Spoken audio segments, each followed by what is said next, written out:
Arestado sa Cebu ang babaeng sangkot umano sa child pornography. Pero bukod sa malalaswang video, sinasaktan at tino-torture pa umano ng suspect ang mga biktima. Nakatutok si Victoria Tula. Panay ang takip na mukha ng 23 taong gulang na si Lizelle Margallo nang iharap siya sa media matapos arestuhin sa Malapascua Island sa Cebu. 16 ang arrest warrant laban sa kanya sa Cagayan de Oro City dahil sa qualified trafficking, violence against children at iba pang kaso. Si Margallo ang umano'y dating ka-live-in ng Australianong si Peter Scully na inaresto noong Pebrero 2015 sa Bukidnon. Sila umano ang nasa likod sa paggawa ng child pornography na binebenta online. Papangakuan ang mga batang may hirap na pag-aaralin at bibigyan ng magandang buhay, yun pala, paghuhubarin at pipiliting gumawa ng kalaswaan sa harap ng kamera. Itinatali pa raw ang mga musmos, binubusalan at pinapaso. Meron daw biktimang 1.5 taong gulang pa lang. Minules siya, sinakal ng ilang ulit at pinaghampas ng sinturon habang nakabitin ng patiwarik. So eto yung mga bata na to, palaboy-laboy lang. Kinukumbinsi nila yung mga parents na ipa-adapt sa kanila yung mga bata. Sexually ina-abuse nila yung mga bata. Sinasaktan nila while videotaping, recording yung pang-aabuso sa bata. In accordance with the instructions ng mga clients nila from abroad, like from Brazil, Germany, US.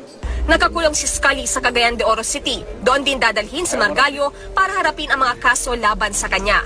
Tumanggi siyang magbigay ng pahayag. Victoria Tulad, Nakatutok, 24 Oras. Hello po. Hi, Maharlikans. Actually, patulog na po ako.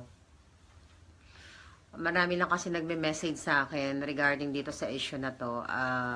Sa totoo lang po, nangihina ako. Nangihina ako na nakakaiyak. Nakakaiyak po yung napanood ko. Kanina napanood ko to nung morning. Tapos ngayon, pagdating ko, napag-usapan natin to kanina pero hindi natin masyadong tinutukan. Ang tungkol po dito sa tinawag na savage girl na nadampot po sa Cebu. Sa hindi po nakakaalam, yung babaeng ito, she is 23 years old. Ang pangalan po niya si Lizelle Margallo Castanya.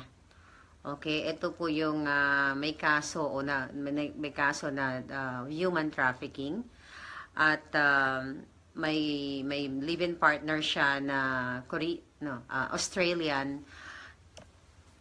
Sa totoo lang po nabasa ko na ito eh. Ako po kasi ayoko masyadong nagpo-post ng mga nakakarumal-dumal sa Facebook page natin.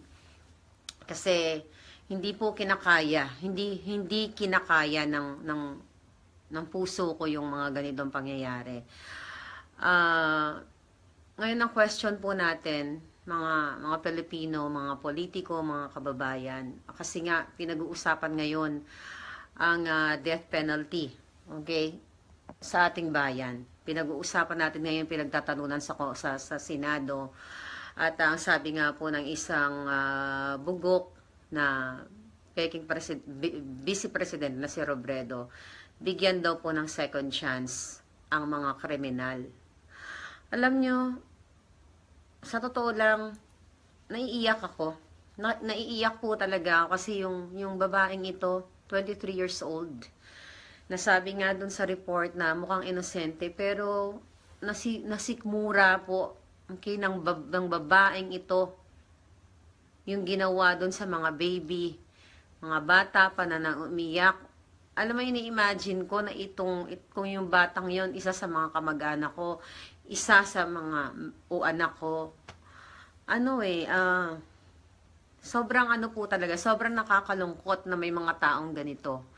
Sobrang nakakalungkot dahil may mga demonyong ganito na dahil sa pera, dahil sa pagiging ganid nila, nagagawa po nila to.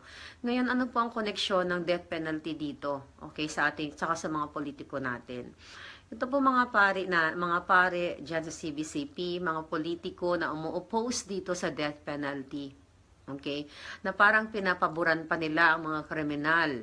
Okay? Yung mga napapatay ng mga kriminal sa kikipaglaban ng gobyerno sa droga. Okay? Yung mga maiingay na nasa mga kultong dilaw. para po bang importante pa yung buhay ng mga putang inang mga kriminal na to, mga putang inang mga rapist na ito, mga hayop na itong babaeng ito, lalo na ito, na sa ganyang edad, naaatim na yung ganito. I mean, mas importante pa yung mga hayop na ito dito sa mga kultong dilaw, dito sa mga politiko na mga demonyo, sa mga pare na nagpapanggap na tagapagtanggol ng ating mga mamamayan. Pero mas pinagtatanggol po nila itong mga kriminal na ito. Imagine, isang naturingang abogada na si Robredo, bibigyan ng second chance ang mga ito.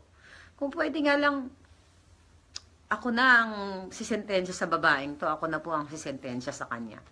But, syempre, kaya po nakakalungkot dahil ang mga nasa gobyerno na dapat tagapagtanggol natin, sila pa mismo ang mga nagpuprotekta sa mga demonyo, katulad ng atong dilema, di ba? Na imbis na protektahan ng bayan, pero nagproliferate ang droga dahil sa kanila. Nakakaano po sa totoo lang nakakasira ng araw, nakakasira ng buhay itong ginagawa nila. Na ano po talaga ako nakahiga na ako actually. Nagninilay-nilay na lang ako. Tapos ang dami nagme-message sa akin na ganito, ma'am, i-topic nyo po ito tungkol dito, ganyan-ganyan. So hindi ko na po ipopost yung video na ito. Okay? Hindi ko na yung video na sinend sa akin, hindi ko po talaga kaya. At saka, kawawa yung mga bata po, yung mga hindi pa nakakamanood, na binibitin na parang palaka. Tapos, nagkakaroon ng, basta, yung sexual act na yun na hayop lang po ang pwedeng gumawa nito. Hayop lang talaga. Demonyo lang po talaga ang kayang gumawa nito. Meron po ako mga nababasa about masochism or masochismo. May mga demonyo po talagang tao na nag-i-enjoy sa mga ganito. Okay, may mga demonyo talaga. Kung sila lang, wag na nilang idamay yung mga bata. Tumambling sila, itali nila mga sarili nila. Kung yun ang satisfaction nila, wala akong pakialam. Pero ito po mga bata na baby pay, nakakaawa po talaga, nakakalungkot talaga. Umiiyak yung bata, nalulungkot. Imagine kung anak mo to. So again, yun lang po siguro. Demonyo lang talaga ang pwedeng gumawa nito. Nakakalungkot.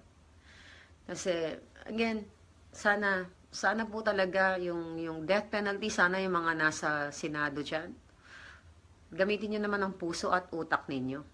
Okay? Hindi lang protektahan ang kriminal. Dapat mawala na ito mga ito. Hindi man maubos lahat, pero bitayin na. Yung mga plunderer dyan sa gobyerno na sumusuporta sa mga ganitong kademonyoan, dapat nga kayo inuuna At saka itong hayop na ito, dapat mabitay ito sa harap ng publiko nang hindi naputularan. Hindi lang itong babaeng ito, marami pa mga demonyo sa bayan natin na dapat talaga binibigyan ng sample para naman matakot. Okay? Matakot itong mga susunod na mga incoming, na criminal na gagawa pa. Matakot sila na pwede pala silang mabitay, pwede silang mapatay. Kaya kayo dyan na mga pari kayo, na mga madre kayo, may puso ba kayo, may utak kayo, dakdak kayo ng dakdak, pero itong mga importanteng issue, hindi nyo tinututukan ng pansin, hindi nyo sinusuportahan. Pilit nyo tinitira ang gobyerno, puro na lang si Pangulong Duterte ang tinitira ninyo, imbes na itong ganitong issue ang dapat tinututukan ninyo. Dapat pinapatay talaga itong mga hayop na ito. Dapat po, hindi lang talaga, dapat lahat ng klase ng pag-execute sa mga ito ginagawa.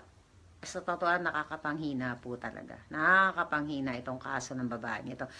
But yun lang, Maharlikans. Again, ang pinaka-topic natin, CBCP, mga pari, mga madre, punyeta kayo. Okay, mga punyeta kayo. Mas pinoprotektahan nyo ang buhay ng kriminal kaysa sa buhay ng mga bata, buhay ng mga inaabuso, buhay ng mga ginagahasa, buhay ng mga pinapatay ng mga inosente. Mas gusto nyo pang ipagtanggol yan. Ikaw, punyeta kang Leni Robredo ka. Ang kapal ng mukha, o mas gusto mong bigyan ng second chance ang mga putang ina katulad mo. Okay? Na mga hayop na ito. Mas gusto nyong bigyan ng second chance. May ma-oppose nyo lang yung gobyerno. Makontra nyo lang yung gobyerno. Lahat kayo dyan. Sobra ang kahayupan ninyo.